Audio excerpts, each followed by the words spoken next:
It's live on Facebook. I'm just checking live on YouTube.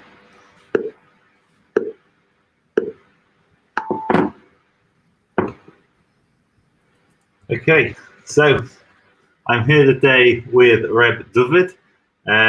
Some of you may know him, some of you may not have come across him, but he's a really interesting individual.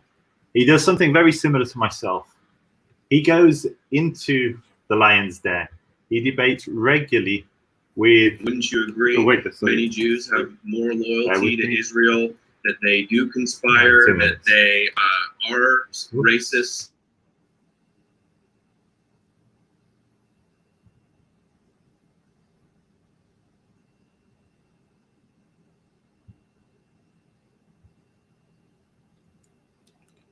Back. Sorry, one of the clips just played. So as I was saying, I'm with Rabbi Doooovid. He's like myself, someone who's prepared to, for the sake of the Jewish people, for the sake of Shemayim, he's prepared to go and converse with people who want to do extreme harm to the Jewish people, or maybe have misconceptions about the Jewish people. So I believe we're both acting L'Shem Shemayim. And I want to frame that conversation this way. I think both of us are coming from when we go and meet these people, we're coming from a very, we're coming from a sincere place. However, there's a number of things that Doooovid has said in the public sphere to hundreds of thousands, certainly tens of thousands in some videos, some of them go much bigger. He said some things which I think need to be addressed in the public sphere. I think they're very problematic. And so we'll get into some of those areas of disagreement towards the end of the conversation. But to begin with, it'll be really interesting to hear from Doooovid what it is that he does, why he does it, why does he speak to neo-Nazis as an Orthodox Jew. My understanding is you, on your YouTube channel, you refer to yourself as a rabbi. On Twitter, it's Reb. So it'll be really interesting to get your religious background. So as I understand it, you've been to numerous yeshivot, religious seminaries in Israel, some of them very more towards the Baal Teshuva spectrum, some of them very, very mainstream and very well respected. I believe you've been to the Mir according to your Facebook, and others like Bobov, a little more unusual for the average American BT to have maybe passed through. As I understand it today, you're Chabad and you're living in Detroit. And so it'd be really, before we jump into the neo-Nazis and the anti-Semites and our disagreements, it'd be really good to just hear your background of it. Tell us a little bit about you. Thanks, I appreciate it. And yeah, I mean, I think somewhat we're in the same business, and it's kind of funny, you know, that I never really spoke to a neo-Nazi in my life till like 2 years ago, and I've never really spoken to any of them besides for over the internet. But it kind of came upon me from trying to promote Judaism, saying promoting Judaism's difficult work. And yeah, I'm a Baal Teshuva from Metro Detroit. After I graduated high school, I went to Or Samak in Jerusalem. I was in Mir Yeshiva, and it was very difficult to come back to Detroit and become a Baal Teshuva. You know, there's a small Orthodox community here, but it wasn't set up in a way, so I decided to go to New York, and I was in a bunch of yeshivas and universities, Stony Brook, and you know, Bobov. I studied under Rabbi Wolfson. I'd known quite a few people from London. I was in Bobov yeshiva. I think they're very big in London also. And then eventually I ended up just coming back to Detroit, and I wanted to promote and spread Judaism. I'm not really a rabbi, so I wasn't going to be able to be a rabbi. And so largely I worked with everybody I could find that was interested, but I had more like a Hasidic spiritual approach, kind of like a Hindu almost, where I like doing like like I'm not a good enough Baal Teshuva to be fully Orthodox, but I like chanting and I like doing Jewish rituals. So I promoted Chabad and really all forms of prayers. I work with a liberal synagogue in Detroit, and I started making videos very first just to teach people how to say Kaddish and the basic prayers. And they become a little bit popular. And I also, went to University of Michigan. I met a lot of Palestinians. I mentioned University of Michigan. The Palestinian students pushed for BDS 12 years every year, and it eventually passed. But I used to go to Palestinian events. I always had a sympathetic, feel for what was happening to Palestinians, and felt as a Jew I should try to be nice to them mostly, and encouraging them to take their education seriously. And Richard Spencer had in his tour, University of Michigan was one of the places he was supposed to come, and I had graduated a few years before that, but really that was like the pivotal moment that even brought any of this to my attention. Before that, I mean, I read papers, but I mean, geographically, I live in Metro Detroit. My neighborhood is like well over 50% African American. Like, I mean, there might be people like I remember a few times as a kid, like people using the N-word, but yeah, I live in an African American dominated area.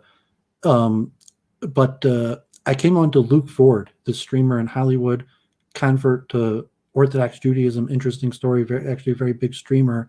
And because I wanted to like understand who this Richard Spencer guy is that's coming to University of Michigan. Everyone was walking out, and here's this guy, Luke Ford, in Hollywood that is talking to Richard Spencer. He interviewed him, and so we could talk about a bunch of the personalities like Kevin McDonald. I'm a scholarly guy, so I got Kevin McDonald's books, and I spoke to Luke Ford. Jump in there, David, just for people that aren't as familiar with the far right in America. David's mentioning some of the biggest names among white supremacists, white nationalists, white separatists, it's Richard Spencer, Kevin McDonald. These are big names in the anti-Semitic industry, let's call it, at least from my perspective, because many of the audience may not have heard of these people. Yes, Luke Ford is, I mean, people who know him, he's an Orthodox convert. He's finished Talmud, but he probably did some things that made him at problems with the Orthodox community. And I popped on his show, and like he saw that I knew a lot about Judaism when we started talking, and he bought me this microphone, and even the camera I'm using right now, Luke Ford paid for out of his own pocket. And I was on a show just talking about Judaism, and he set me up to debate some of these people, and I guess I performed well. So it was really just kind of random. Like in the Worski days, there was internet blood sports where these debates were getting big, and it was like Phil Donahue online, where just like Nazis and Jews and Halsey and various characters. And really, it was just random. Like I start talking to this guy, Luke Ford, and he's probably trying to make money off of it. Like, honestly, he's trying to make money off. He's in Hollywood, and he's like trying to make money off producing internet blood sports. And he recruits me, and I guess I perform well. And I have some pretty wacky beliefs. Like honestly, like I was always kind of a crazy Baal Tshuva. And if you ask me what I believe, probably sound pretty weird to people. But that's basically how it came about. And then I liked Adam Green because he played rabbis. So I thought, like, honestly, I thought Adam Green was like secretly some rabbi's son even. And because like he was always playing the rabbi, and honestly, I thought it was good for Jews even because like even just that people would see the rabbi. When I first started speaking to him, I wanted to defend Chabad, and I thought it was just going to be good. Like, people would see the Rebbe, people would see those rabbis, people would see the quotes from the Talmud, and even if he gave over a negative impression, I thought it was going to be good. But I'm just kind of a computer geek that was promoting Judaism. I'm not an expert on this stuff. I mean, Joseph knows. I'm a chess player. Like, I'm a smart guy. I'm educated, but like I have no training or expertise to go into it. It kind of fell upon randomly, and I think they chose me kind of to be the representative of Judaism because I took an approach like, yes, Judaism does in fact promote multiculturalism and immigration. And that was the main issue that a lot of these guys really wanted to nail down. Like when Richard Spencer was coming up in the alt-right, the main thing that even Vincent James, there was a clip with me and he was like, are you really admitting that Jews promote multicultural and immigration? I was like, of course, that's what we do. And so I think that's kind of, for both sides. So from the alt-right side, I was the Jew who debated against them. Like, I'm not part of them. I was always the person who was debating against them. And I think I largely rose to that role because I took the kind of quintessential Jew that they wanted. And here I am in Detroit promoting multiculturalism and immigration. I'm proud of it.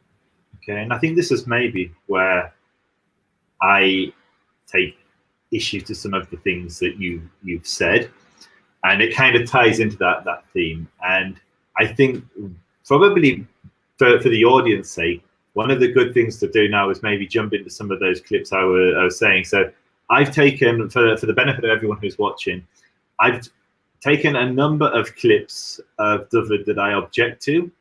Now, there were many, many more clips of him that I agree with, but that doesn't make for great viewing. Also, to have two Jews agreeing on maybe some of the principles of the faith, but you also say some things in the name of Judaism and in the name of the Jewish people, or at least from a Haredi perspective, which I'm not sure is a Haredi perspective, and I don't think it's correct, and I actually think it can cause more harm than good. And we can maybe towards the end of the conversation, we can come back to how successful your approach has been. For context, Adam Green has been the key person that I've watched. Adam Green is probably one of the biggest anti-Semites on the internet, and he goes to great lengths to read the Jewish texts, and he must have read thousands and thousands and thousands of pages of our books, and he'll find one quote and take that one quote and say, is this authentic? Yeah, it actually is from whichever book he's reading. And then he'll present that as if that's the Jewish position, which usually is taken completely out of context. And I'll maybe share some of those within this conversation. I think one final thing to touch on, just to address, my understanding is you are Chabad. Is that correct, Doooovid? Is that who you affiliate with, if you are affiliated at all? Well, I'm not officially a member of any synagogue. I studied briefly, as an adult at the local Chabad yeshiva, but I'm kind of a Baal Tshuva that doesn't really fit in. So I work together with Chabad because they're the most accepting. They have synagogues all over, and I promote Chabad. Like you could see on my YouTube channel, I've been helping out with menorah lightings and Jewish events for almost a decade. But no, I'm not officially affiliated. If people are curious, I call myself a half Jew to my understanding. I'm a product of intermarriage. My grandfather's grandfather learned at the Breslau Academy in Germany and came to New York in 1883 to be a rabbi for the Workmen's Circle. And his son was a doctor, and his son, my grandfather, served in World War II and became kind of secular. And my mother married a non-Jew, and I became a Baal Tshuva. And there's absolutely many people completely in this. That's actually a beautiful thing. What I would like to focus on now, though, is jumping into some of these clips. And so I'm going to share my screen. Let me know if you can't hear. Wouldn't you agree? Many Jews have more loyalty to Israel, that they do conspire, that they are racist.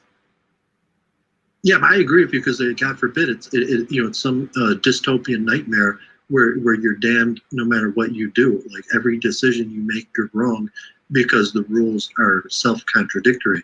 So, I don't know. It's not my strategy that I employ, but I do recognize that is the dominant Jewish strategy, and most Jews, generally do fall in line with this strategy that our organizations are currently employing. So that's the first clip. Hopefully you heard that. Adam Green says, wouldn't you agree that Jews have more loyalty to Israel, that they do conspire, and that they are racist? And your response was, yeah, I agree. Could you explain? Because when I heard that, I'm going to be honest with it, I was a bit shocked. Well, I'd have to go. I mean, as a rhetorical debate strategy, I might just say kind of like, yeah, or I agree in order to express my point. But I mean, I think that was maybe our second conversation, and because the first time I was on Adam Green, I debated someone, Christopher Van Jerkness, who was very extreme. But I kind of had this unapologetic attitude because he was asking about these rabbis and the clips, and do we actually believe these things? And from a certain level, like the ADL, that's one of the questions of whether you're an anti-Semite, is people think Jews have more loyalty to Israel than America. But I mean, as a Jew, it's saying like, yeah, factually, I think a majority, not a majority, but a good size of Jews, and probably certainly modern Orthodox Jews or Zionist Jews, do desire to build up wealth and power in America and then leverage that for the benefit of Israel. I mean, from a scholarly level, that's like, you know, Judge Brandeis and saying that like you could be a Jew and a Zionist and try to build up power and wealth in America and use that to help Israel. And yeah, that is what we do. And so that was probably what I was trying to push back and express, like, to the point where I was saying, like, agreeing that, and I think if you listen to it, that I would have argued that, you know, I think I mentioned like Judge Brandeis, that there's nothing wrong with that, you know, not only it's not a bad thing, that's a good thing. So just so I again don't agree with everything you said. And just for context, if anyone wants to watch the full debates, you can't find them on YouTube because they've been pulled for anti-Semitism. You can find them on Alt Censored, and you can watch the full conversations. Type in Doooovid with 4 O's, you'll find a lot of these conversations. So just a quick yes/no answer. Are Jews racist? I mean, it's a word game because it depends on how you define the word, and it could be in a certain. The charge was from Adam Green, who I would say is a racist. He's racist against the Jewish people. He's said that Jews are racist, and you, in that conversation with an actual, what I would consider to be a white supremacist, agreed and said Jews are racist. Well, I don't think Adam Green is least racist, not the least racist, but as certainly American Jews are incredibly liberal, incredibly progressive, incredibly anti-racist. And it's a very unusual charge for a Jew to agree with, because you clearly have Jewish friends, you went to Jewish yeshivot, you know Jews. Yeah, I have to see the full context to what he was asking, but I would push back too. I don't think Adam Green is a racist or white supremacist. I think Adam Green is very white. And actually, I think Adam Green, you know, maybe even me agrees that there is a racist problem, and especially a colorism problem internally within Judaism.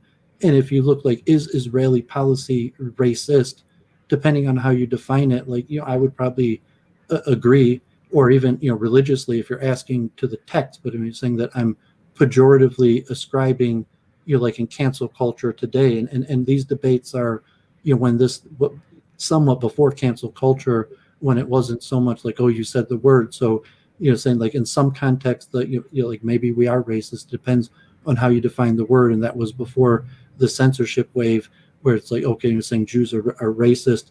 And in some context, depending on how you define the word, I mean, would you say we're not racist, or your just issue is that Adam Green?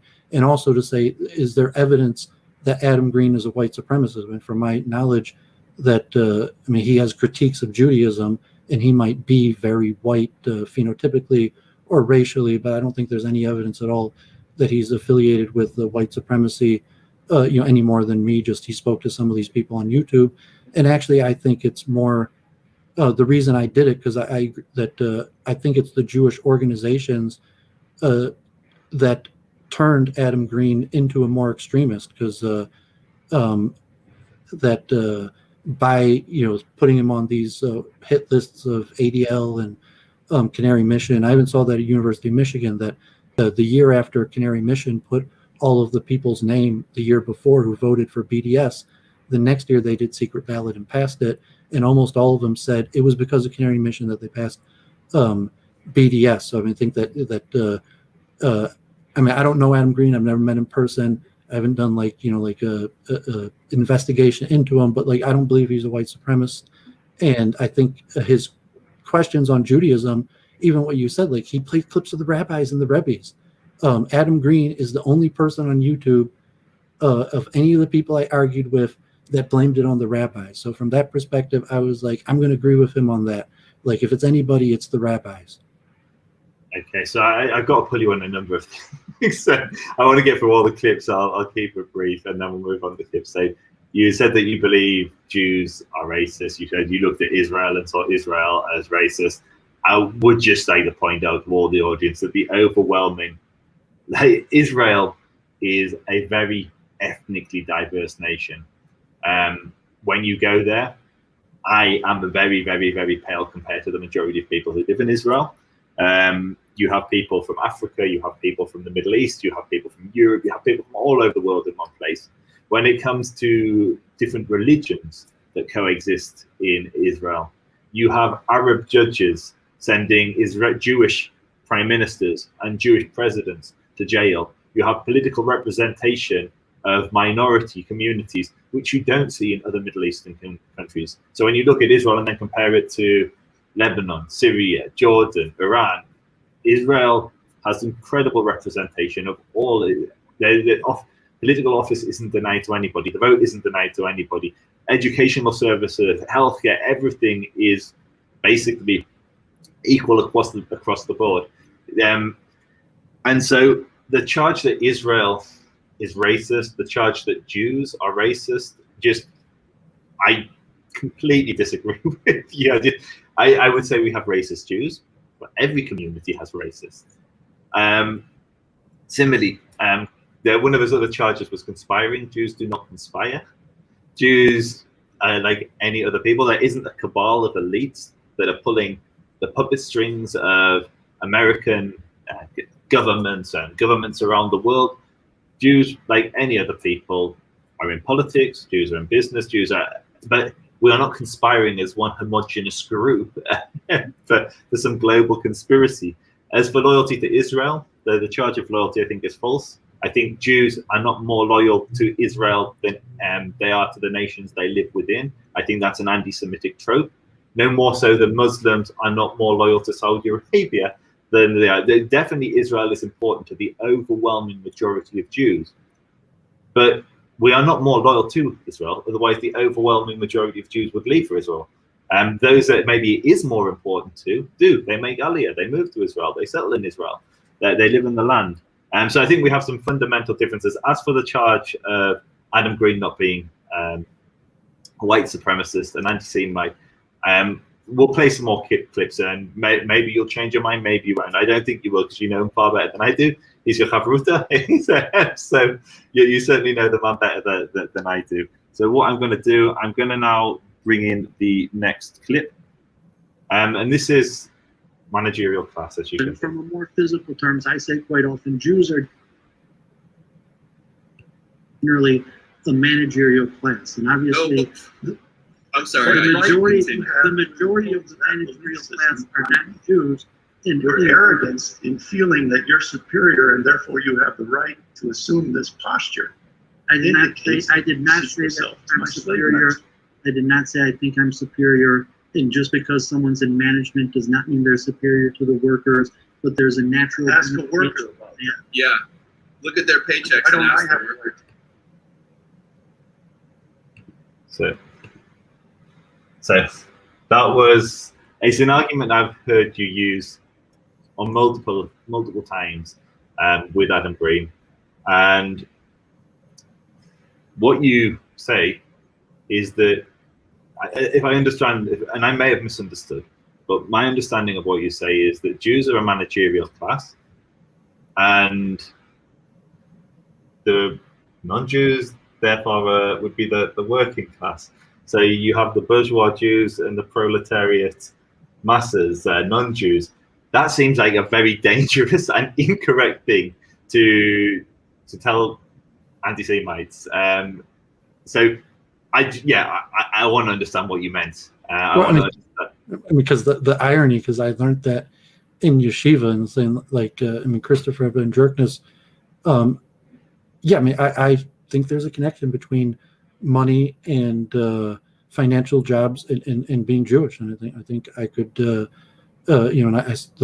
debate in New York about yeshiva education. I think the same thing in London. say that Jews who don't get a largely secular education and learn Talmud, could jump straight into management because and even Rashi says, my local Sephardic rabbi, Chabad rabbi, likes to joke about Ashkenazic Jews and Rashi, but Rashi says that you're allowed to collect charity to pay your servant. And, joking, like, what do you mean you could collect charity to pay your servant? Like, if you don't have money. But he said, no, you're a Jew, and that work is beneath us. We're Jews. That work is beneath us. So you could collect money to hire a non-Jew to do that work, and kind of like debates between, feminists and men that it's just factual. You don't find Jews in a lot of hard labor jobs, and you find a lot of Jews in management. I'd like to describe Judaism like that. I could see in modern day cancel culture, or to anti-Semites that a clip of me talking to Adam Green saying that. But no, I don't think that's very far off from anything I learned in yeshiva or be common yeshiva, or something that Jews should be proud of. Like Alan Dershowitz says, Alan Dershowitz himself says it. The stereotype that Jews are good with money is not only anti-Semitic, it's not anti-Semitic, it's saying it's true. It's a compliment, and it's true. So I again, got to pull you on a few of the things you've said. So you've described Jews as a managerial class, which puts Jews above non-Jews. There is not one, there's not one rabbi today of any weight who would agree that Jews are a managerial class. What you may hear is some Haredi rabbis saying that there is an obligation for Jews to learn Torah and not go to work, which is the opposite of a managerial class. You will not find any mainstream rabbi saying what you're saying. You don't find any progressive rabbis saying what you're saying, and I understand that's not your shtick. I think the majority of rabbis in Israel say that. I even argued in Israel. The majority of rabbis in Israel say that Jews are a managerial class. Yeah, that's why. That's why we use foreign labor. That's our mainstream position. That Israel brings in foreign labor to do the majority. The original Zionist dream. Herzl himself says it. The founders of Zionism. So Zionism, it was like, oh, we're going to turn Jews into laborers and farmers, and it didn't work out that way. We brought in foreign labor, and the term managerial class might sound more anti-Semitic or than the rabbis would be, but I would say Israel is basically structured that way, and even Jewish law. Like, you as a Jewish activist, if you found a fellow Jew who was doing manual labor, you're a Jew, I'm going to save you from that. You're meant for management. And you're saying that's anti-Semitic, but I was saying that's philo-Semitic. That's what I do. Doovid, with the greatest respect, I don't know if you live in a Jewish community. I live in a Jewish community. Well, I do. I'm saying I live around mostly African Americans. We're here, so I speaking to these guys on the internet. Like, these guys are different places in the world. I live in a largely African American community. This is how I speak to African Americans. This is how African Americans speak to me. So, but again, I live in a Jewish community. I've got friends that are gardeners. I've got friends that drive taxis. I've got friends that do all kinds of work. I would agree that academically Jews have done well in the West. They are not a managerial class. Yeah, Chinese have done well in America. They are not a managerial class. The managerial class is incredibly dangerous and incorrect, because it puts you above others. It puts the Jewish people above other people, and that is a statement that you will struggle to find. You may find the odd lunatic that agrees with that statement, but the overwhelming majority of Jews in the UK, in America, and in Israel, and around the world would completely object to your statement that Jews are managers and non-Jews are workers. It's obscene. It's an obscene statement. They don't know history. And saying before the emancipation, I would argue you don't know history. I would argue saying that Jews were factually, legally a managerial class in many places in Europe for hundreds of years. It was only they were denied to be artisans. They were denied to work in certain professions. In London, Jews could not join the guilds where all the artisans. Even your clip has been pushed back. It doesn't mean we're better. That was a small minority of Jews. The court Jews, the bank, they were tiny. The overwhelming majority of Jews in those days were peasants. And it doesn't matter whether you were in the Middle East or you were in Europe, they were peasants. They weren't managers. You have you do admit that the video clip has me saying that we're not better than them just because we're a managerial class, that there is a God who judges people on our deeds, and the manager isn't necessarily better than labor. But in essence, I do see it that way. That not say that Jews can't work, Jews don't do labor, but even historically, till the emancipation and full citizenship of Jews, we were a managerial class, and even largely in England and the U.S., we largely fill a managerial role. I mean, here in Detroit, it's obvious. Oakland County, we don't live in Detroit. There's 70,000 Jews in Metro Detroit, and I use the word for the car industry because we're here in Detroit, where you have the car industry and unions, and it's factual that Jews are majority managerial class. We live in the neighborhoods of the people who are the managerial class. We fill the function of the jobs. If you looked at the demographic data of the employment that Jews have, you just look at that as a pejorative. And I didn't push back. It's any Jew who thinks that because we're rich or because we're management, we're better than a goy. That's not what I said. I said historically we fill managerial roles. What is a manager? It's a hierarchy, yeah? There's a hierarchy. A manager instructs others what to do, yeah? He instructs the employees what to do, yeah? Or the gola, like isn't that like the basis? Kohanim, that we're supposed to be priests to nations. I'm saying that's a priest is very different to a manager. But kind of like some priest to nations, like. I accept your criticism and saying, but that is kind of how I look at Judaism. I'm not an anti-Semite, saying like being rich is probably, like Alan Dershowitz said, it's a compliment and it's true. And but I accept your critique. That's different. Alan Dershowitz didn't say we're a managerial class. The difference between somebody saying with pride that my people have come from the four corners of the globe, and whether they've settled in America or Israel, they've built up an incredible nation in Israel. They've excelled more than many would have expected them to, given the circumstances of how they arrived in America. They've excelled proportionally. That's very different. Celebrating the accomplishments of a community is very different to creating a hierarchy where you put a Jew above the people they share the land with. That's what excelling means. Like you're celebrating entering management, and like here in Metro Detroit, there's dispute, and just historically between Judaism and Europe, a lot of the expulsions or problems were essentially labor management disputes, and that's what Christopher Van Drknes or E. Michael Jones. To some extent, I somewhat agree with their history of the rise of anti-Semitism, and it's because we're as a group a managerial class. And even what I was saying here in America, anti-Semitism is rising in America because, God forbid, America is on economic decline, America is in decline, and people are blaming the elites. And your average person sees that Jews are largely part of the elite, whatever it means to be a manager or part of the elite. And so when society turns on the elites, the Jews are going to be included in the elites that are being turned on. And that's my understanding of Judaism. Certainly my intention isn't to increase, but my intention was also to invoke fear of God, because my rabbis taught me harsh opinions and generally that we are managers, but if you mistreat the workers, they're going to rebel and kill us, God forbid. But it's saying yes, we are a managerial class, and if we don't behave properly, the workers are going to rise up and destroy us.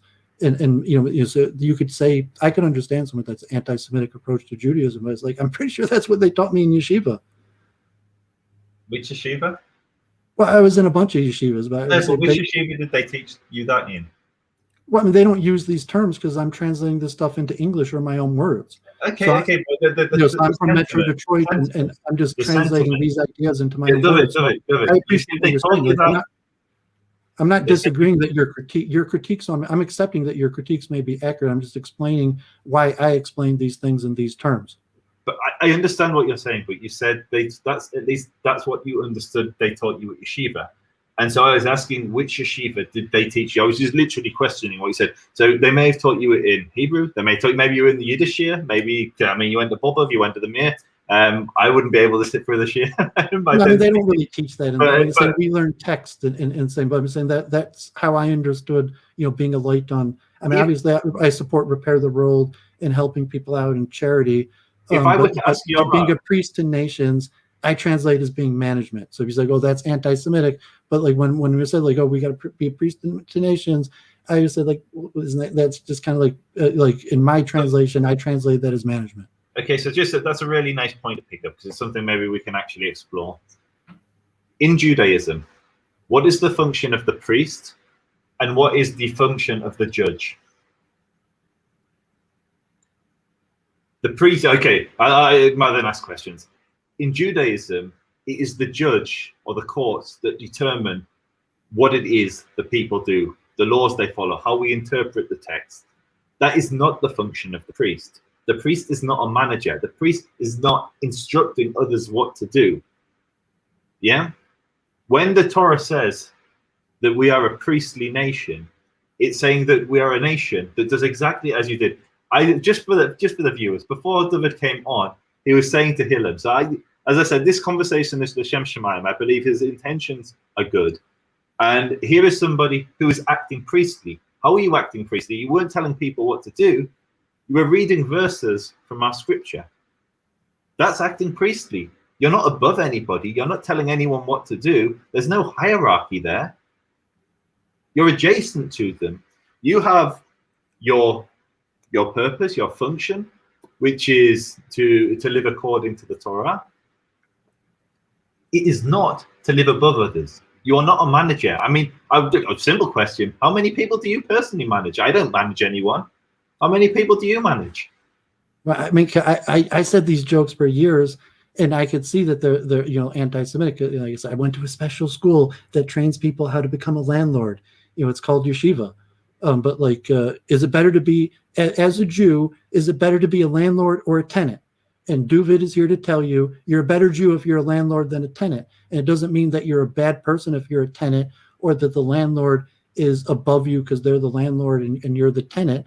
It's just a factual thing that Judaism wants people to excel, and like a management role like a priest that performs, that says a prayer or did sacrifice in the temple, versus your average Jew in London on the street, that to some extent is also a priest to nations. And as a non-Jew might see that, I mean, I give the example when I argued of dentists, doctors, lawyers, accountants, mortgage brokers, insurance brokers, and those are kind of like management. And it's like the Lubavitch Rebbe himself endorsed the profession of being a life insurance agent. And there are thousands and thousands of Chabads that are life insurance agents. And the Rebbe said that that's a good profession for a Jew. And to say, okay, you're calling a life insurance agent management or calling a dentist management, but yeah, I mean, that's somewhat what I'm saying. And that a lot of times, like, non-Jews that don't know, like, you remind me of my dentist. You remind me of my accountant, because their dentist or their accountant is Jewish. So I just use the word management for the kind of priest to nation role in kind of like a Chabad type view, that I was speaking to a person who might be anywhere in America or England that might know a Jew, and you'll look at them and say, like, yeah, the Jew kind of is part of a management class. And the clip itself shows, like, that does not mean we're better than other people. It just means our function's different. And I think, the text kind of say that, like, the whole body of humanity is like a human body, and Jews are like the brain or the heart. But yeah, I accept your critique, and my goal wasn't to spread anti-Semitism, and it's very possible that those guys were trying to use me because they thought I was saying things like that could be interpreted to be anti-Semitic. I don't know enough about Adam Green. I never met the guy. That's just my impression from talking to him, and that I don't think he's an anti-Semite. I don't think he's a white supremacist. Okay, so just to joke, and we'll move on to the next clip because there's quite another fight to get through. On the landlord thing, you mentioned that Jews are supposed to be landlords, not tenants. The overwhelming majority of Jews in the world are not landlords. So we're either really, I would imagine even your rabbi is not a landlord. In fact, I would assume Your rabbi isn't a manager. I would assume your rabbi is a rabbi and he sits and learns all day.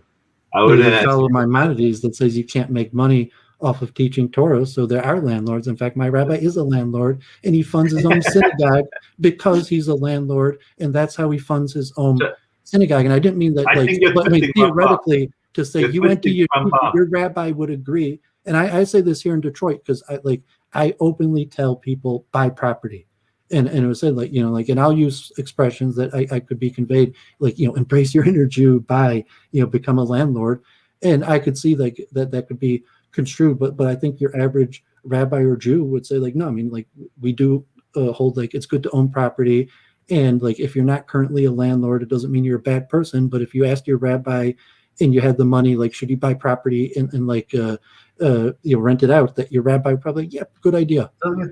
But that's just anybody, any financial planner will tell you, if you have money, if you have accumulated some capital, then invest it in something that you can get a return from. Yeah, but be proud. That comes from Judaism. Whether that's 2 minutes, whether that's the markets, whether that's something that will appreciate, like artwork, whether that is property.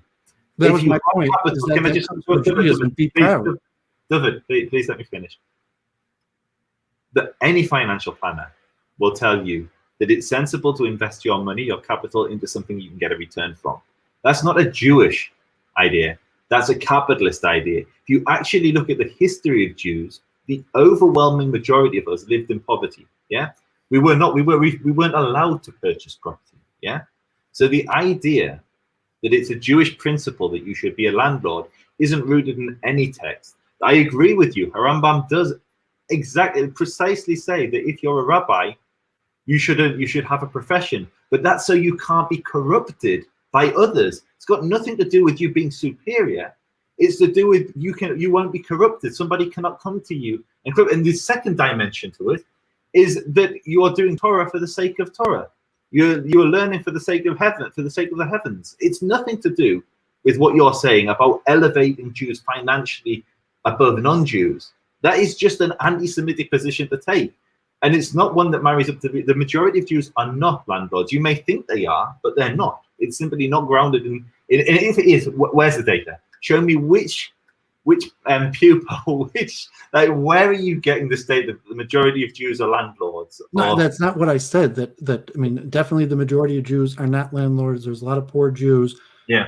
But I was saying, according to Judaism, it's better to be a landlord than a tenant. Like we have Baba Basra, Baba Kama, Baba Mitzi, and I said that you just said that any sound financial manager today would tell you this is because of the effect of the Jews over thousands of years, that those are in fact largely Jewish ideas that have spread to the world.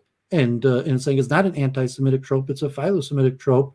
And so if it's like capitalism, saying, capitalism's a system, but the concept of land ownership and the laws and the various things, it's laid out in Moses, it's laid out in the Torah, and even like what you said, who should be a judge, that I think the Talmud and the source said, like a landlord, that you're a better judge.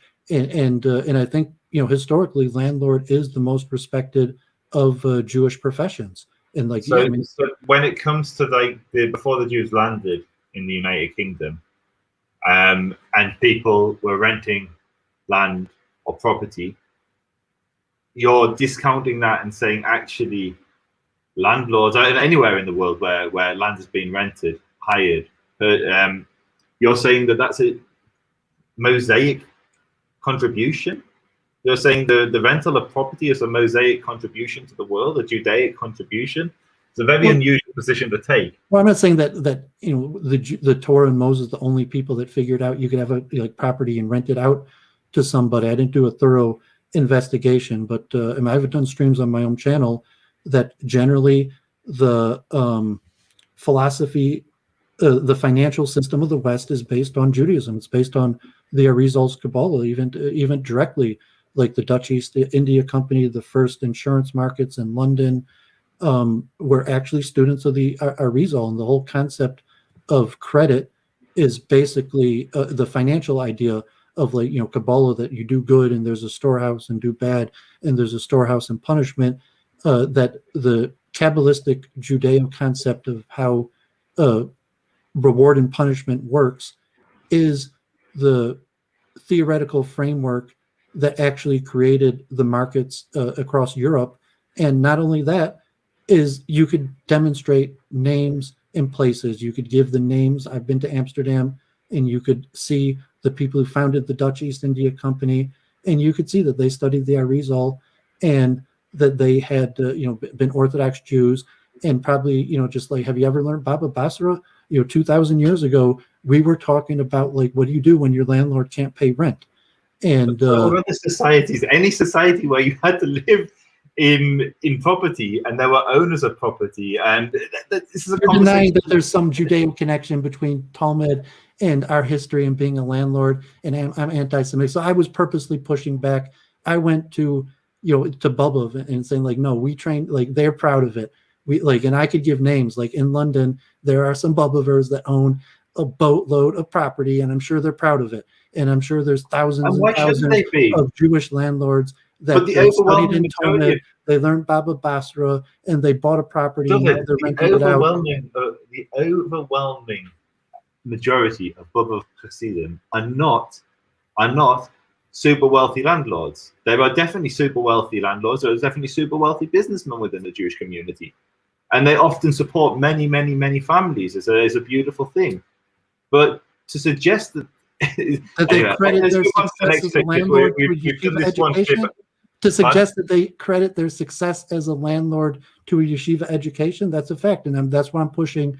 I mean, that's a debate in New York right now where they're trying to force yeshiva students to have more secular education, and saying like, no, I'm pushing back and saying that those people could attribute their success as landlords directly to their yeshiva education. So I'm not, truthfully, on that point, we can probably agree. In a world that predated secular education, and the Jewish community were literate and learning in yeshivot, that would have definitely been an advantage. And Judaism is not a religion. I hear you often talking about a religion. It's a civilization. It's a civilization that's evolved over many, many years. It's a nation, well, predates the nation state, but it was a nation where we had all kinds of structures, and we have evolved as a people, and our success, I agree with you, can be the successes that we've had can definitely be traced back to the Jewish faith. I agree with that. That's not my issue. My issue is when you're putting Jews as a majority, as a man describing as the managerial class. But I'm going to move on because we kind of done this point to death a bit to the next one. So I'm just going to add it to the stream, and hopefully this will now play. But what do you think of the saying? I'm sure you've heard they cry out in the proverb, right? That Polish or Russian proverb. They cry out in pain as they strike you. Do you see some truth to that statement?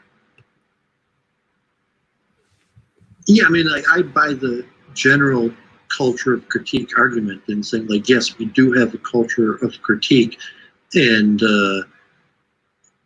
if that's some sort of hint on that, like, even as we're striking you, like, still complaining, So like kind of playing the victim, like saying, oh, we're so persecuted, while Jonathan Greenblatt is pressuring all the social media and is always in Congress and all over mainstream media.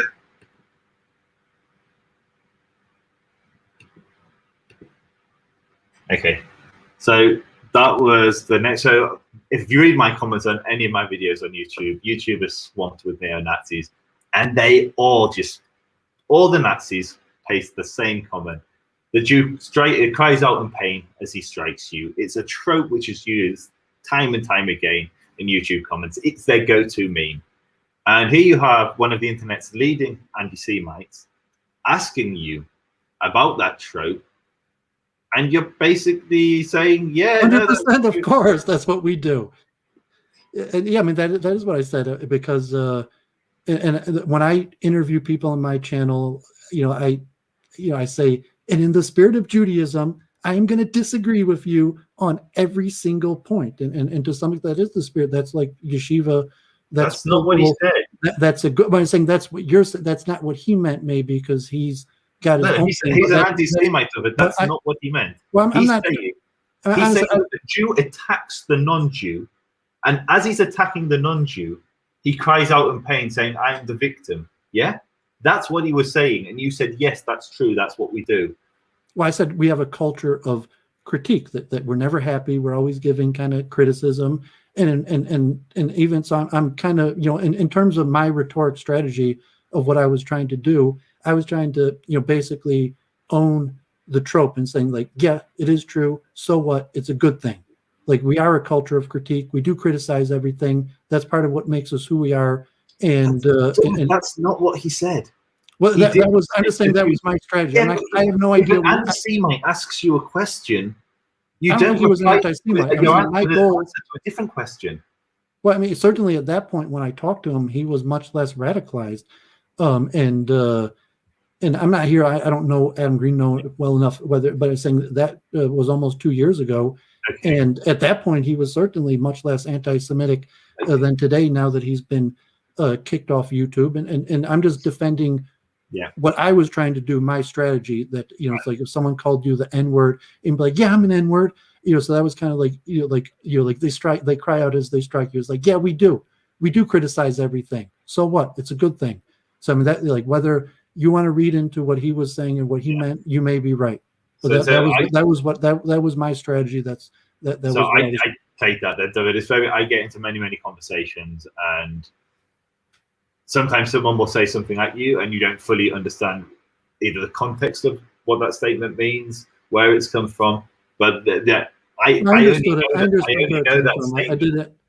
only know that comment because literally everybody with 14 words, 88, Heil Hitler, 1488, all the Nazi names you can get on YouTube, you'll always find them in my comments. You'll find some in this video. I guarantee by the time we get a week's time, there will be Nazis in these comments saying the Jew cries out as he hits you, cries out in pain as he hits you. But I take it that you make spiritual mamzer here in your chat.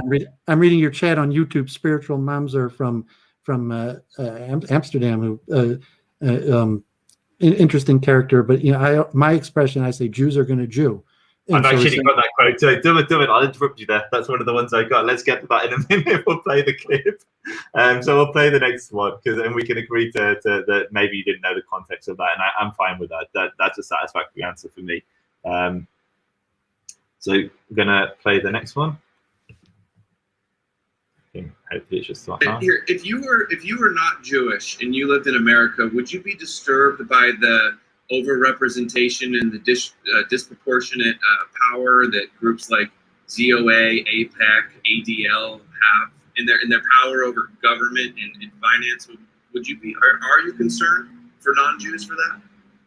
Yeah, if they push us to make bad decisions, like God forbid sending non-Jewish kids off to die in a pointless war, or making bad decisions, of course. Debt, 20 trillion in debt, oppression of Palestinians and people all over. So we are doing that's completely fair. I mean, that's saying that's completely fair critique of Judaism. If Jews are pushing for wars that don't benefit the larger American people, or economic policies that don't benefit the majority of non-Jews living in the country, from my perspective, that's completely fair. Okay, let's just pull that up.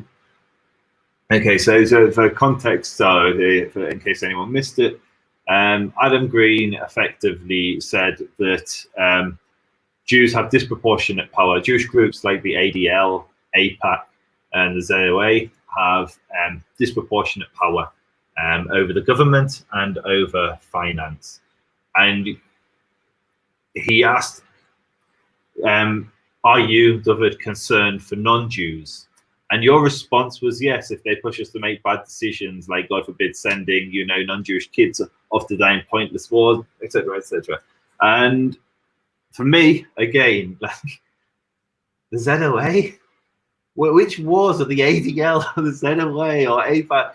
Like, which financial institutions do they control or something? This is just, again, the majority of APAC members, for one, aren't even Jewish. The majority of APAC members are actually Christian.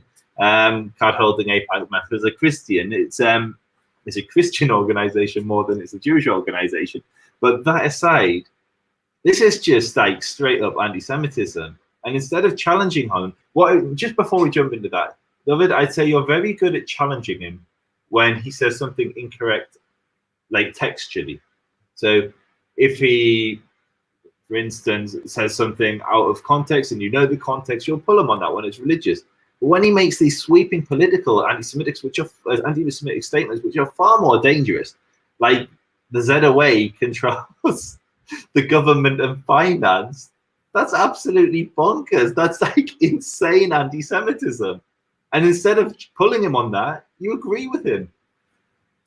Well, I mean, yeah, I was largely agreeing with the critique as I saw it. I mean, he might have obviously a critique at a much higher level, but yes, Jews are factually very heavily involved in lobbying and pushing the U.S. government to do certain things, like consider the Iran right now and what's happening with Iran. And like, yeah, I mean, I'll say it straight up. It's a warning to Jews in America that there are Jewish organizations that are pushing America to go to war and get involved in things with Iran that might not be in our interest. And there will be extreme pushback on American Jews. And I said that a few years ago. I mean, I've been saying this really for 20 years after 9/11, and not to say like Jews, like a conspiracy, like Jews control the U.S. government, but there are very powerful Jewish organizations, and there is a trend for them to push the U.S. to get involved in wars in the Middle East, and so to say, and like I said, like, yeah, if Jews are pushing people to go to war and their kids are going off and dying for nothing in stupid wars, and people think that it's the Jews' fault, it's going to be really, really bad for us because no one wants their kids to go off and die in some pointless war. So if you say anti-Semitic, but like I would agree that as a Jew who's concerned for Jews and who knows that there are quite a few right-wing Jews that are pushing for America to take more extreme military action, that yes, there could be extreme negative pushback against Jews in America or London or anywhere for doing that. And I mean, I stand by that now too. I mean, you could disagree with it. I mean, I'm not trying to bolster anti-Semitism. That's my belief. That's my opinion. That's why I said it. It may be your belief. That's what I want to get to the bottom of. The Iraq War, is that Jews? Well, I'm a numbers guy. So I mean, if you looked objectively, like the assessment of what the various major power player interests are, or even a sectarian view of Judaism, obviously like conservatives, neocons are a small percentage of Judaism, and especially like Israeli policy. So what advice did the official Israeli government give to Israel? Like if it is factually true that we're killing people in Iran right now, that so like people are dying, people are getting killed in Iran right now. You agree with that? People that are getting killed by Iran overwhelmingly are by the tyrannical regime. Well, I'm talking about targeted American operations of assassinations or Israeli operations of assassination, like which operations are American? Well, so these things aren't really clear, so we don't really know about. But if we don't know, we shouldn't. If we don't know, Doooovid, we shouldn't be telling anti-Semites that we do know. But I mean, we do know that Israel did give intelligence that Iraq had weapons of mass destruction, and certainly the Netanyahu regime has been in power, almost majority of 2 decades, and has been pushing America to take more aggressive postures in the Middle East that is against the general polling of your average American. So when you're saying it's an anti-Semitic group, I'm saying I agree with Adam Green that there are very powerful Jews and probably the official Israeli government that is using its leverage with politicians to advocate for these things. I'm not saying they're behind the scenes pulling the lever. There's a whole bunch of forces at B, military industrial complex, but unquestionably, I do think the Israeli government is involved in trying to get America to take a more aggressive military stance in the Middle East. And I do think there's going to be extreme pushback on American Jews because of that, even if it's not our fault, even if it's only a handful of Jews doing it. So you basically take the agency away from the most powerful nation on the planet. You take away the agency of the American government, the American intelligence agencies, the American industrial military complex, literally every aspect of America, the most powerful nation in the world. You take that agency away from America and place it in the hands of a small number of Jews. Anti-Semites might do that. I was up there saying, I agree with him that it's a bad idea, and that there are some Jews involved in doing it, and the Jews involved in doing it, there could be severe repercussions. Whether he was saying that the men anti-Semitism, Doooovid. So if I look at something that's going on in the world, yeah, I'm more scared of right-wing Jews getting America into a stupid war than rising anti-Semitism. So yes, I'm willing to say an anti-Semitic trope that sounds like one to people, to say like, yeah, it's a really bad idea for Israel or right-wing Jews to push America into these wars, and there's going to be really, really bad pushback. And just the fact that you're attacking me on this to some extent. Doooovid. I'm a British Jew, so I've got no dog in the race. Was Dick Cheney, was he Jewish? Barack Obama, was he Jewish? No, of course Trump, not. was he Jewish?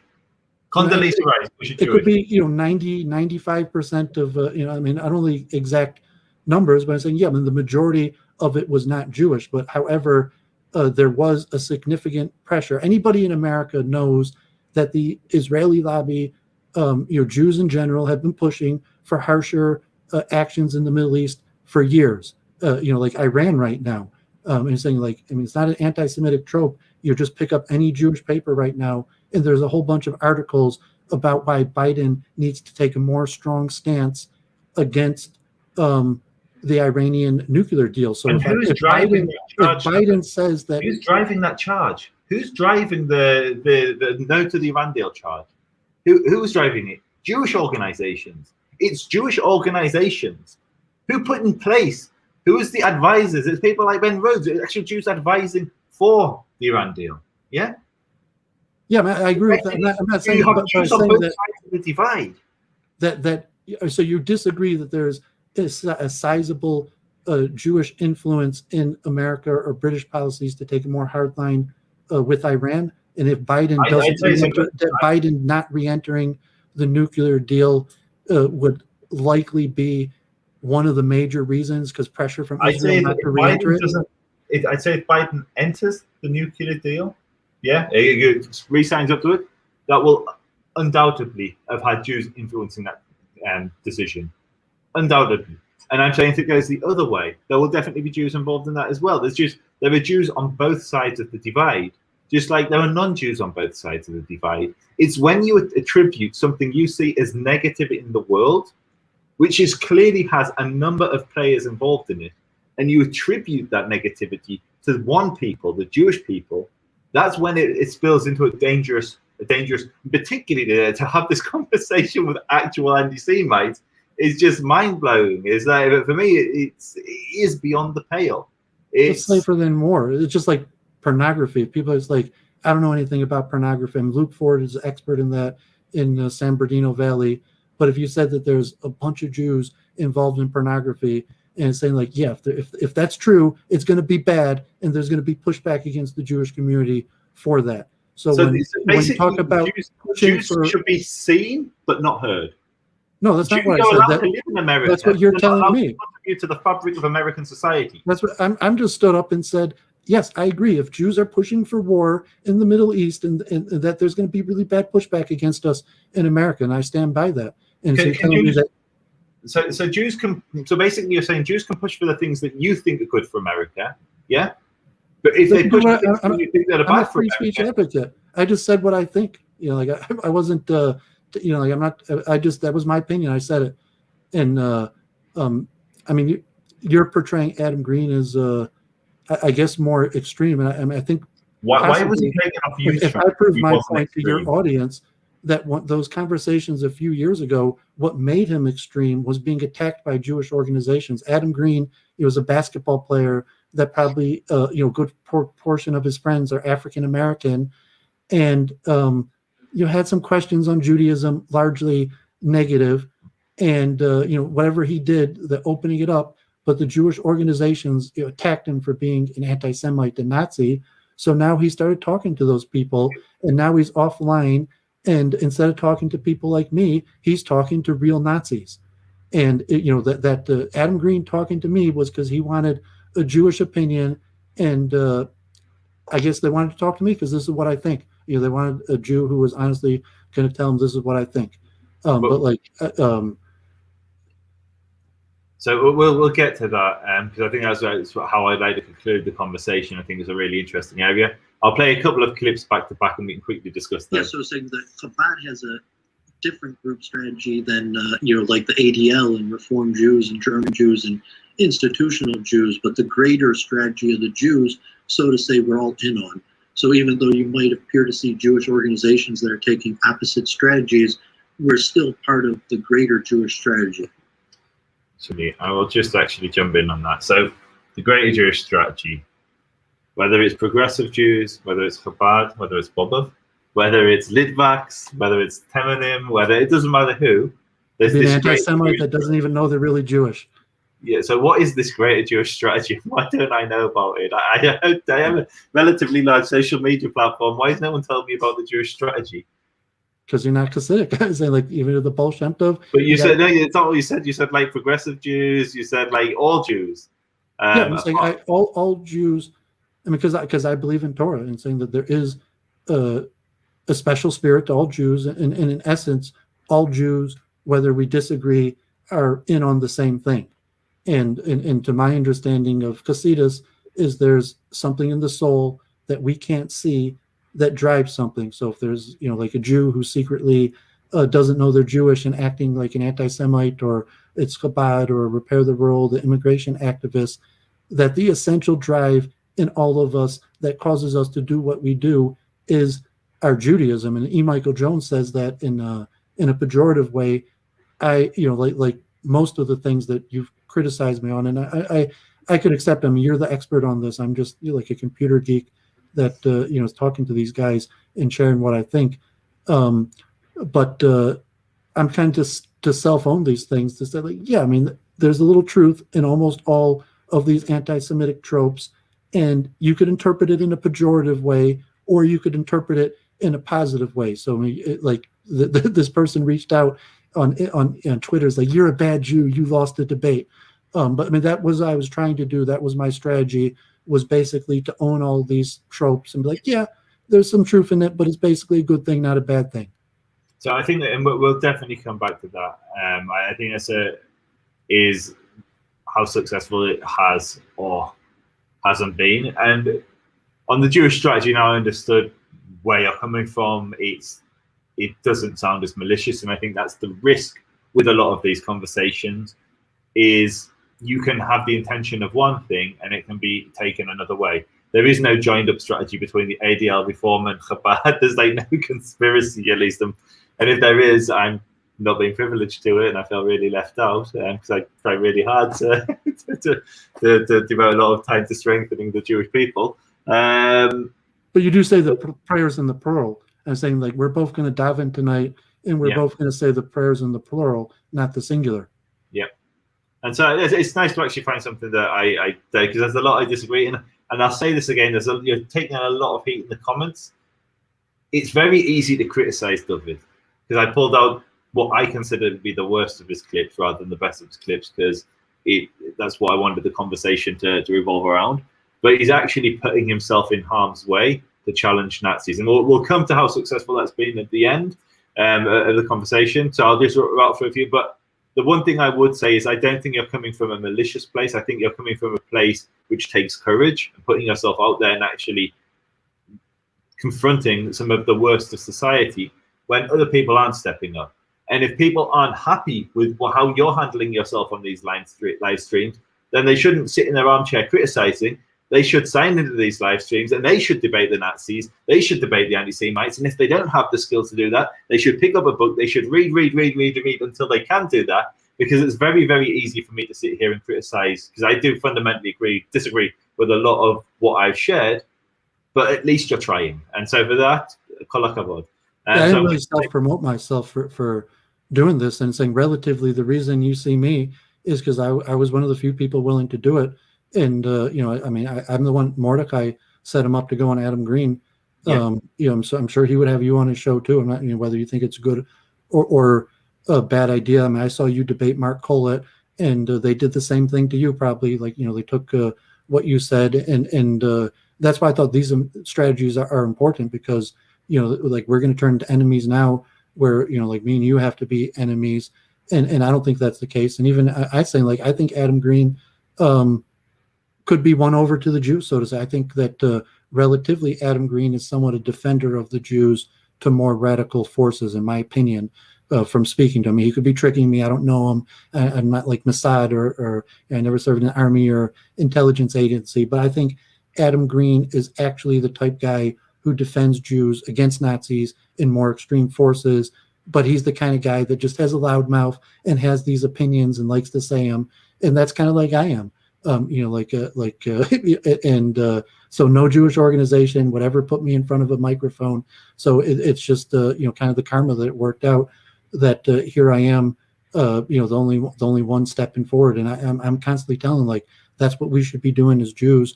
And I even use the word half Jew because I see that there's not too many Jews that do it, and it makes me wonder, because if I'm a half Jew, that's why I'm doing it. But like, that's, I think, would be the best solution. All the data from what I've seen on extremism, anti-Semitism is the strongest among people who don't know Jews. Adam Green said he didn't know Jews when he was a kid. He didn't really meet any Jews till he was already an adult. And I think Yosef would probably agree that really the only way to change people's minds is being nice to them. I think the Piccinelli, the expert, former KKK guy, or whatever, was all in the news in the U.S. stations, is basically undeserved kindness, that you're kind to people even though they don't deserve it, and that's really the only way to change people. So I also agree with that. So I've agreed with a few things you've said, which is quite positive. I'll quickly jump into, there's a couple more clips. Jewish tendencies. Jews by nature have a tendency to try to influence elites and leadership. Historically, that's been our strategy till today. So my issue with that particular comment was, you say that Jews have a tendency, and that for me is incredibly problematic. Jews don't have a tendency. It's not, Jews by nature have a tendency to try to influence elites and leadership. Historically, that's been our strategy until today. Again, that feels like a problematic statement. Yeah, I mean, the same thing I was saying in all these. I'm trying to self-own these tropes, and Judaically, I say the one commonality among Jews is that we're publicly involved, from Reform, Reconstructionists to Haredi. All of us vote and lobby our local politicians. Like I'm sure in London, that whether you're a Reconstructionist, liberal, or Haredi yeshiva, you probably go and talk to your city council, and because Judaism, in my opinion, which is, I was willing to say, I mean, you could argue and you could be right. I'm not saying I'm an authority, that we have an elite, top-heavy strategy, and your average American Gentile certainly doesn't have that type strategy. Vote, and statistically, Jews vote like over 90%. Your average American, vote like 40%. Most average Americans don't even know the name of their local city official, where Jews are pretty actively involved in engagement in these things, and like I was doing with all the other arguments, and that's a good thing, not a bad thing. So I would agree that Jews do involve themselves in politics, as do many other communities. Truthfully, I don't know the statistics, but I would assume there's good representation from the Muslim community in the UK. And I don't think that's the same as what you said. What you said is that Jews by nature have a tendency to try to influence elites and leadership. By nature, a tendency to influence elites. Words. If you'd have said what you said just then, and that was it, and you didn't say Jews by nature have a tendency to try to influence elites, that's like, Jews by nature have a tendency to try and survive. Jews have a tendency to want to breathe oxygen. Jews have a tendency to eat food. These are the things we do by nature. By nature, we don't try to influence elites. It's the managerial same thing, that we have a top-heavy strategy from our scriptures, from Pharaoh to Cyrus to the Romans, that generally the strategy historically that Jews have implemented is trying to get the elites and the leadership on our sides, as opposed to bottom-down strategies. And I'm not saying that there's a lot of Jews who participate and have bottom-down, but yeah, that is my opinion historically, until today, like the managerial class, that Jews tend to take an elite, top-heavy strategy, and that could push back, towards like anti-Semitism, and say like when you go to City Hall, and all the various the propensity for Jews to be trying to convince the elite, as opposed to taking it to the street, mass movements. We convinced Paro. We didn't raise a mass movement in Egypt. Moses was sent to convince Paro. But I think there's a great comment by, I'll put it on the screen. Being engaged does not equate to influencing elites, and I think that's a true statement. Would you not agree? Well, yeah, I mean, obviously I'm accepting your critique is largely true. I'm just saying that like this was a high pressure debate, and he didn't like tell me the questions in advance. So this is off the top of my head. These were the best I could do at the time, and I'm going to grant you that there's a lot of truth in all of your criticisms, and I appreciate you doing this, because really the only way for us to perform better in these debates, and it's saying like Adam Green and these critics, they're not going away, and saying like like the top heavy strategy where you want to win a debate against Adam Green versus like a bottom heavy strategy where you're gonna convince thousands and thousands of people on your own through your own audience. I support both of them, but I do think that Jews generally take a top heavy approach, and it's founded in our religion and history. Okay, I'm just going to pull up one last wait, bear with me. Okay, so I'm going to tell me about your saying, I don't know if you always say, tell me. Let me just bring this back into the screen. Okay.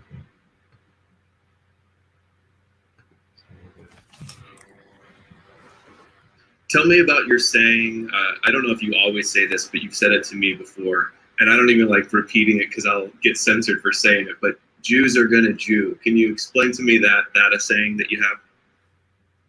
Well, when you see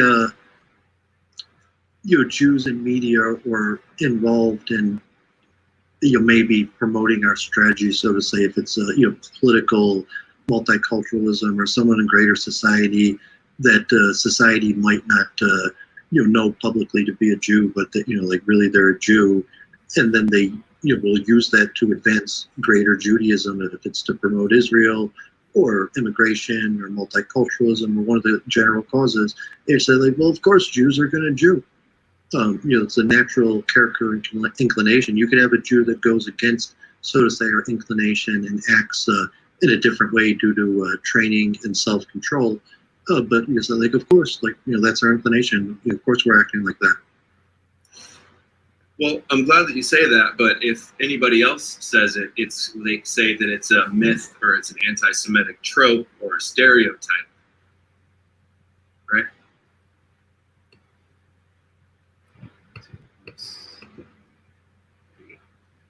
Tell me about your saying.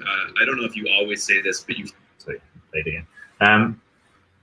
So again, I think for me that is the most problematic thing that you said, and I know it's probably said in jest, and maybe in some circles that would, like a joke like that could be okay. Maybe I don't think so, but to actually say that to an actual, but what most Jews would consider to be an anti-Semite, to say that to an actual anti-Semite, to tens of thousands of people, Jews are going to Jew, and that is to advance something which you've coined greater Judaism, multiculturalism, immigration, for the general causes. Like, yeah, Jews are going to Jew.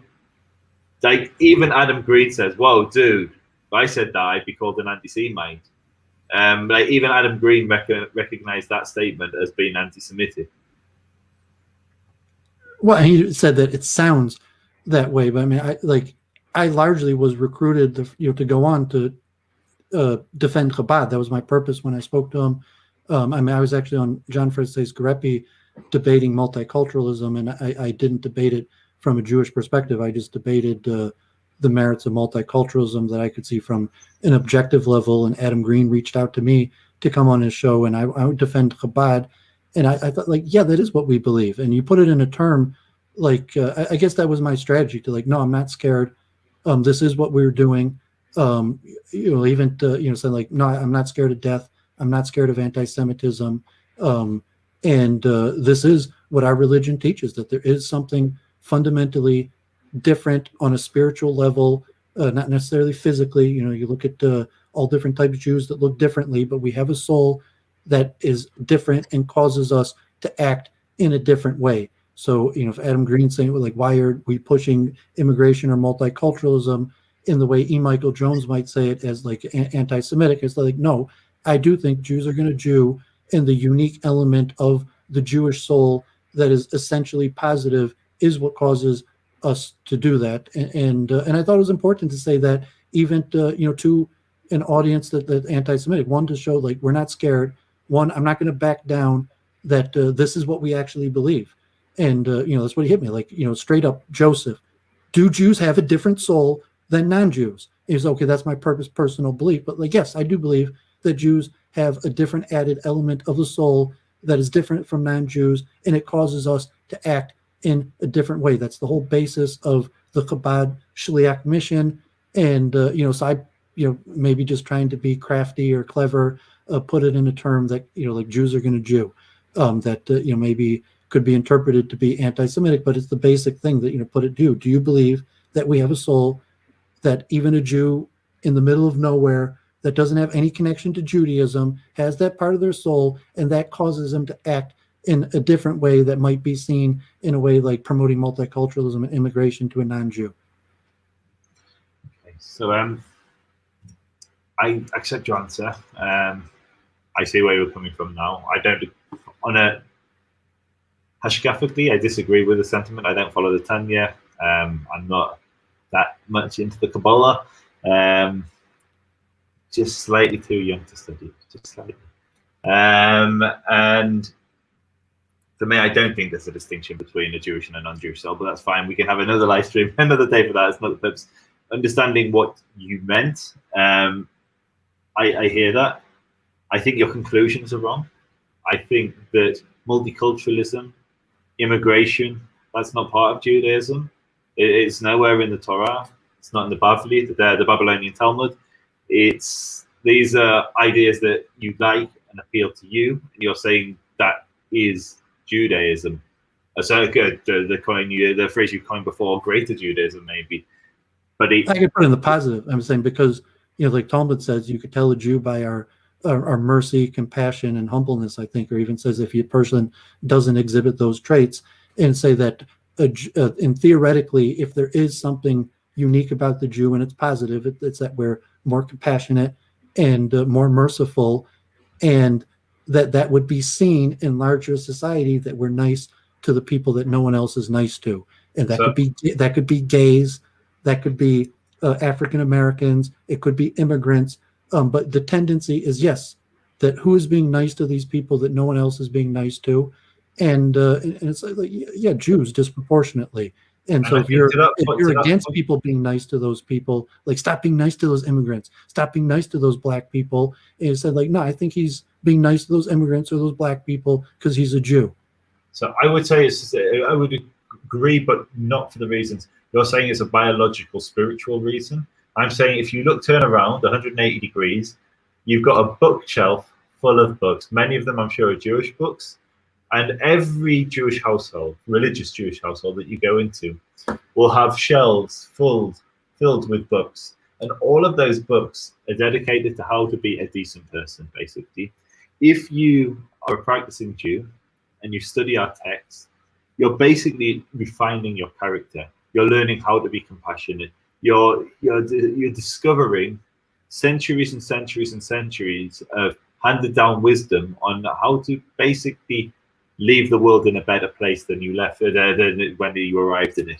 And so where I disagree with you is you're saying that there's a spiritual distinction between the Jew and a non-Jew, and it's pointless going down a theological argument, because I don't like theological arguments, because you're arguing points of faith.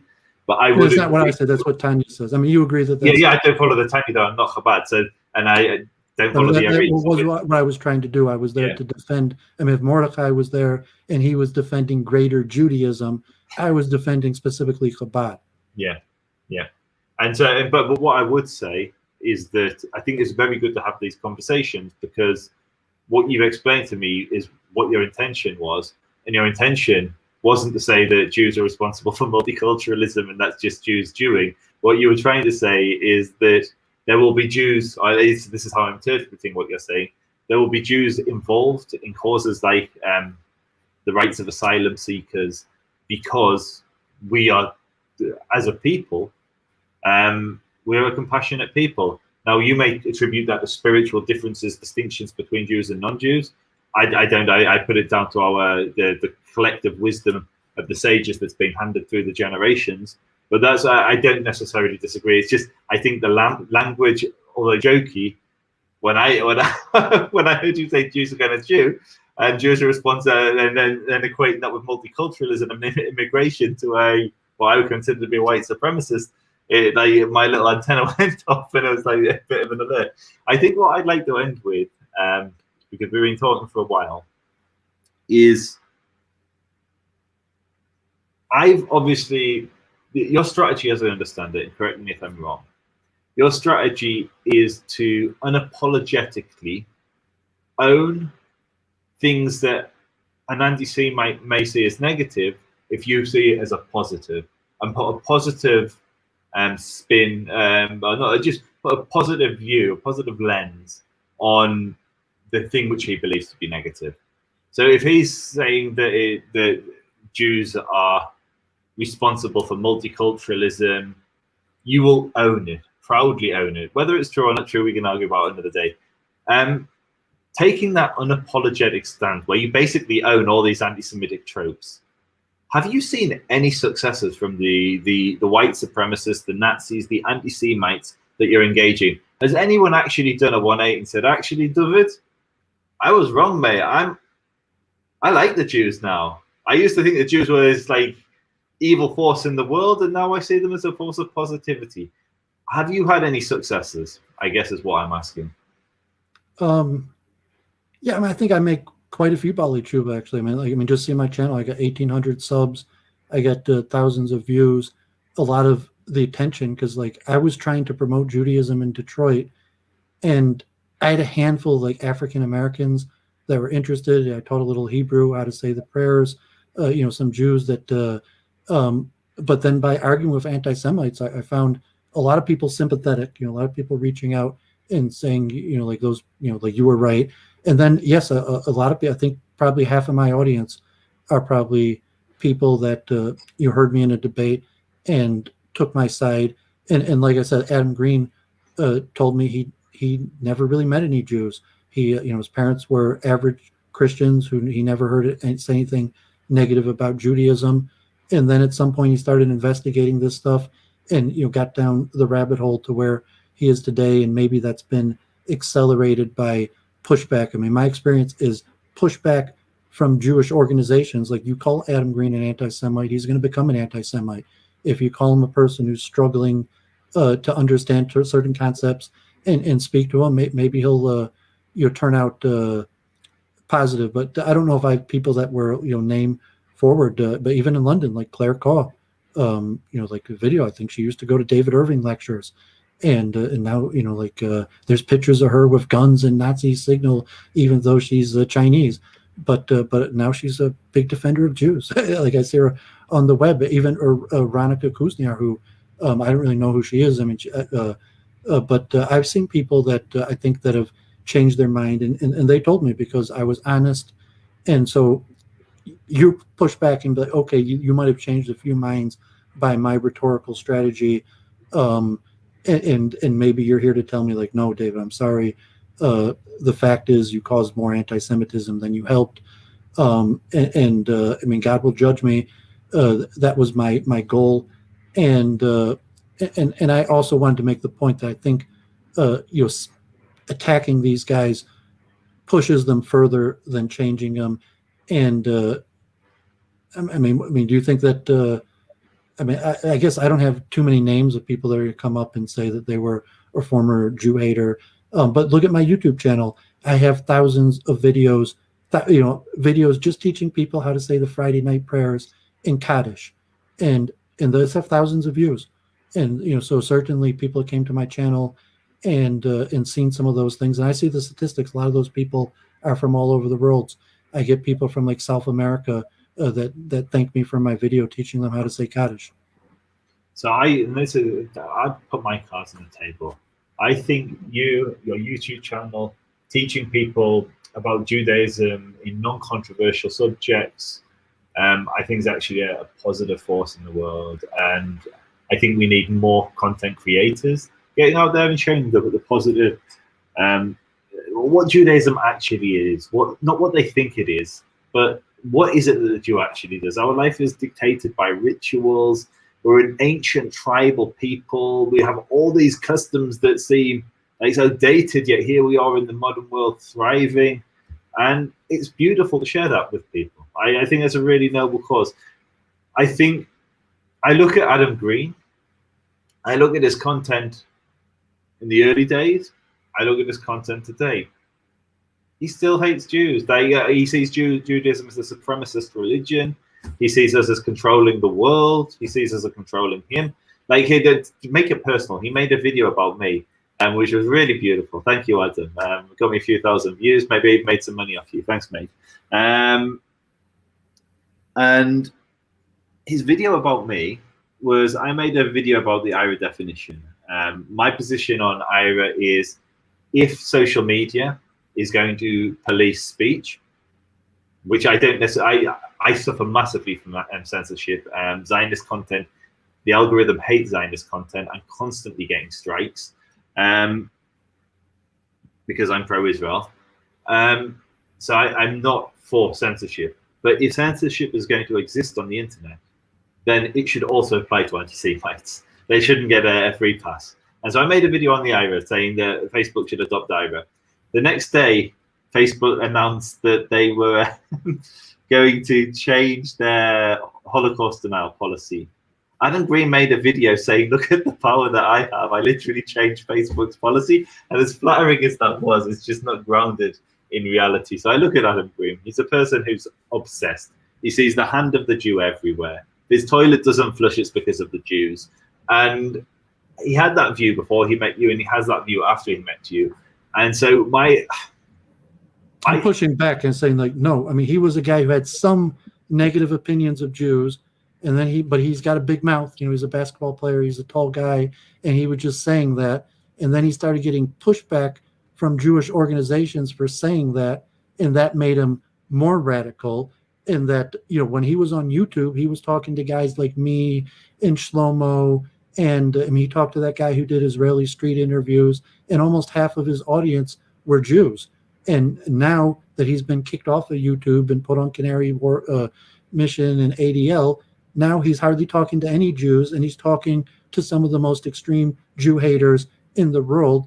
And I was on the show Dia Latina in Australia, and she interviewed these two very hardcore people that really troll and put guns on people, get arrested in Gypsy Crusader, and he said, you did this to me. That he was just a guy who had a little bit politically incorrect opinions, and he got pushed back and people attacked him, and then he went down the rabbit hole, and like he actually dressed like the Joker. I'm not saying I take him as a word for it, but I do think that there is a certain aspect when Gypsy Crusaders say, you did this to me. Adam Green could be like, we turned him into the anti-Semite. He was just talking with Doooovid, asking some honest questions, and then he ends up on a hit list. Jews are calling him an anti-Semite, and now he's one of the most popular streamers in the world, talking with people way more extreme than he was talking with years ago. Okay, and so I think this is the.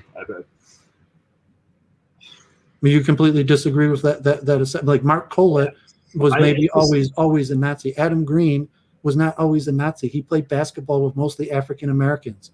But you basically deny Jews the ability to call out anti-Semitism if these organizations can't say that what someone said.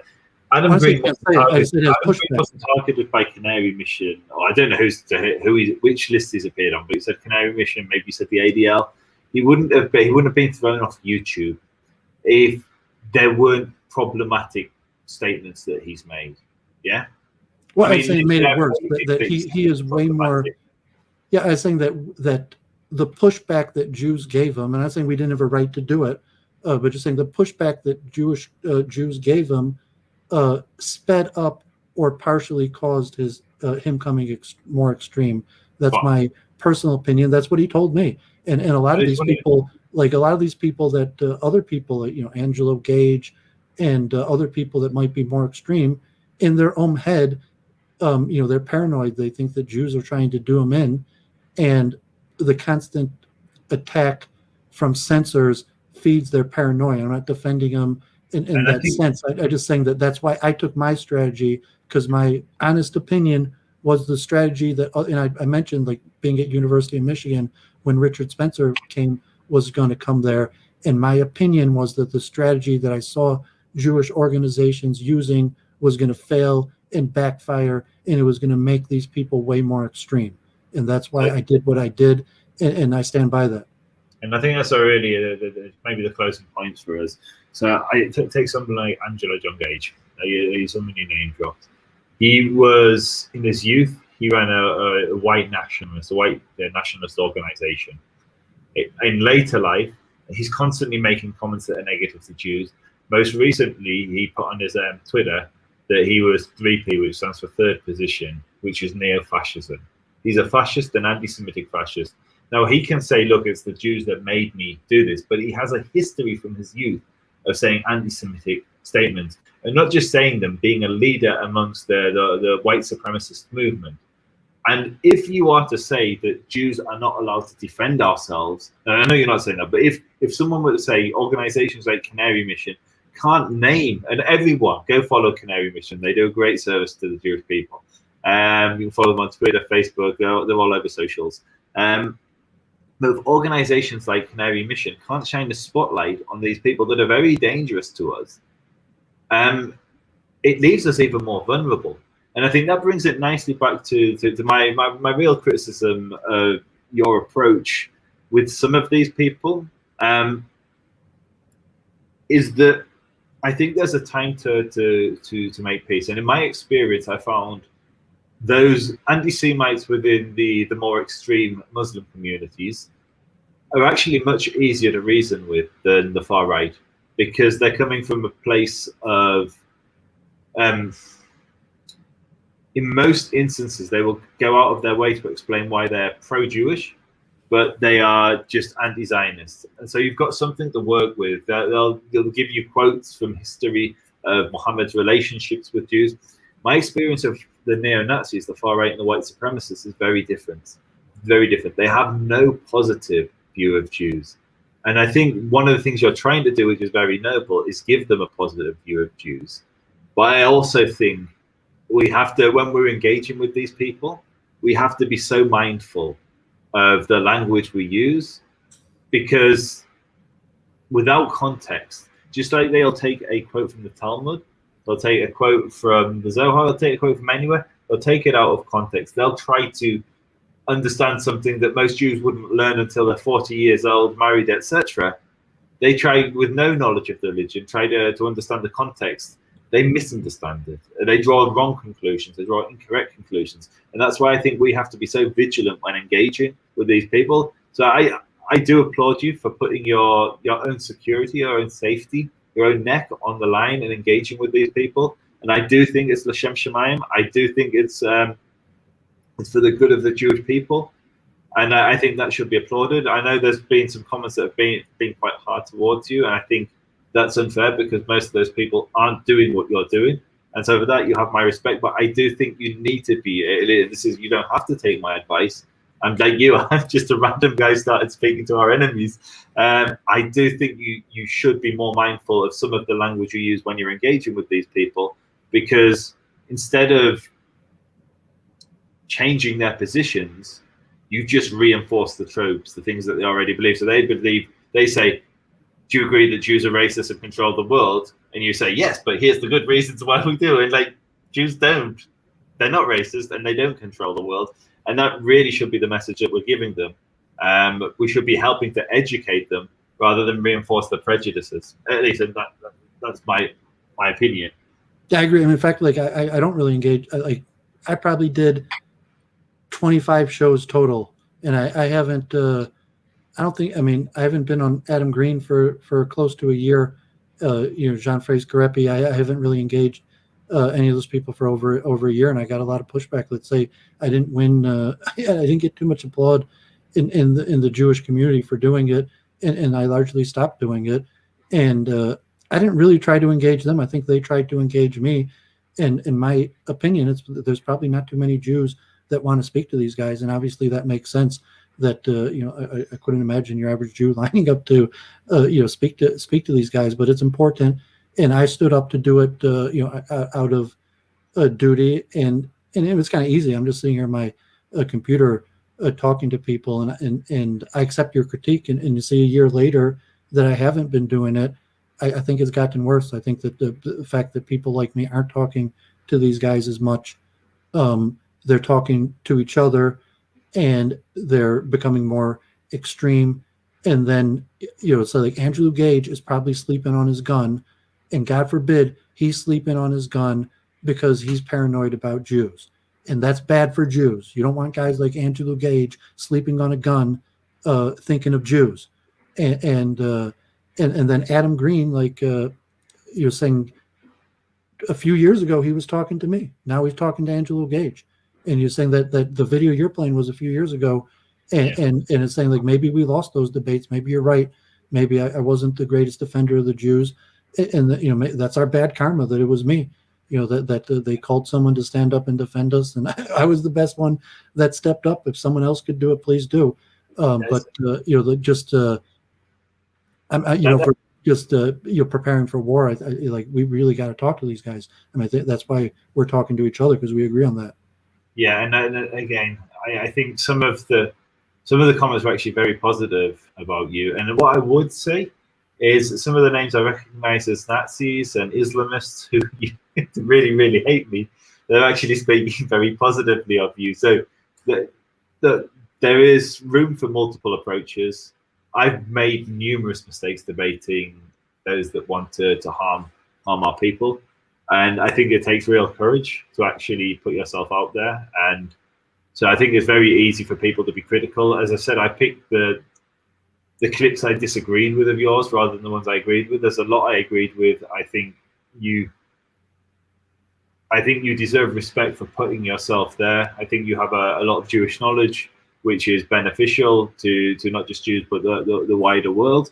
And I would encourage people to go and follow you. They can follow you as Reb Doooovid on Twitter, Reb Doooovid on YouTube, Reb Doooovid Show on Facebook. I would have rather been talking to guys like you the whole time. In no way did I train or want it. More fell into, and I think it fell to me just because no one else was doing it. And so people like you, more people have to step up and do this, and saying you don't want to hear Doooovid defending you, you better do it yourself. Exactly. Take the criticism to say Perky Elvos, if you're in a place and there is no man, you got to be the man.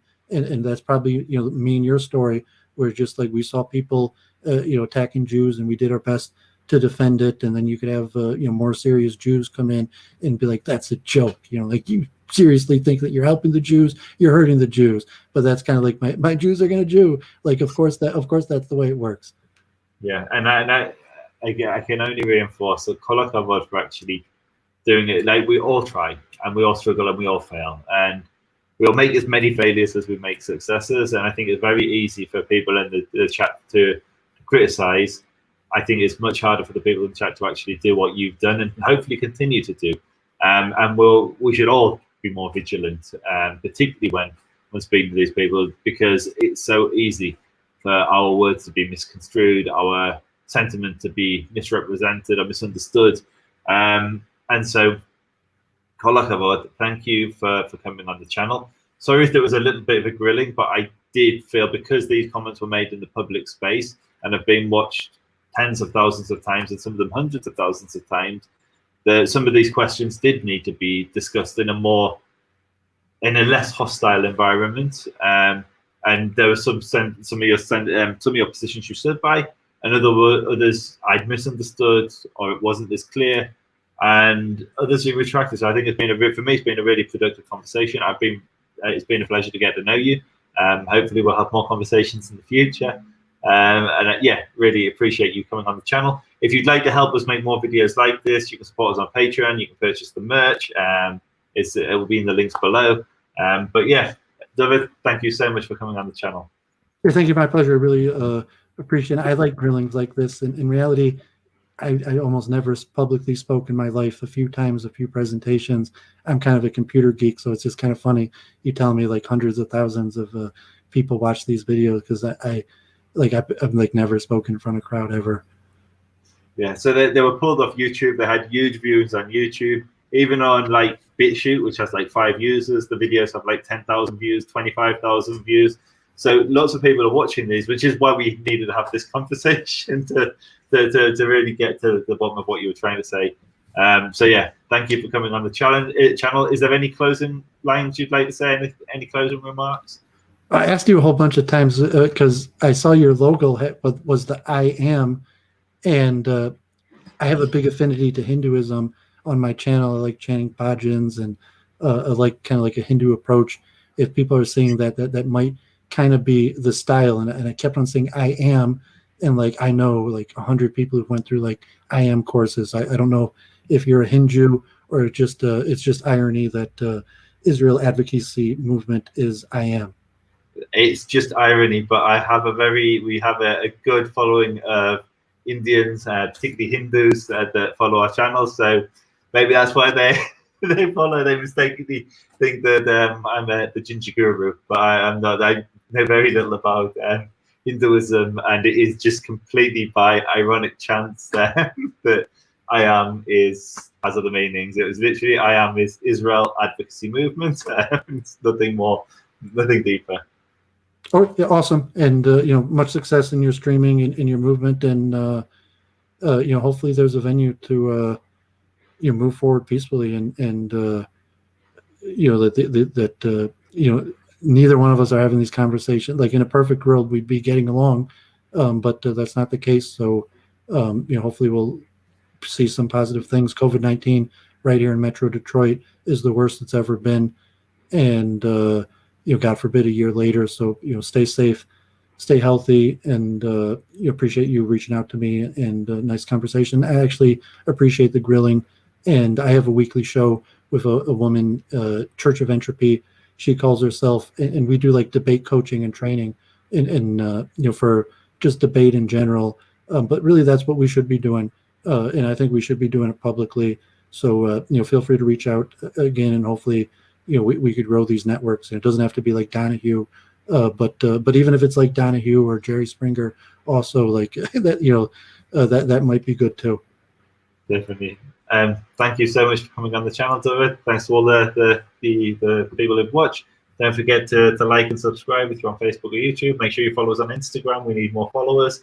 Thanks very much. Cheers, everyone.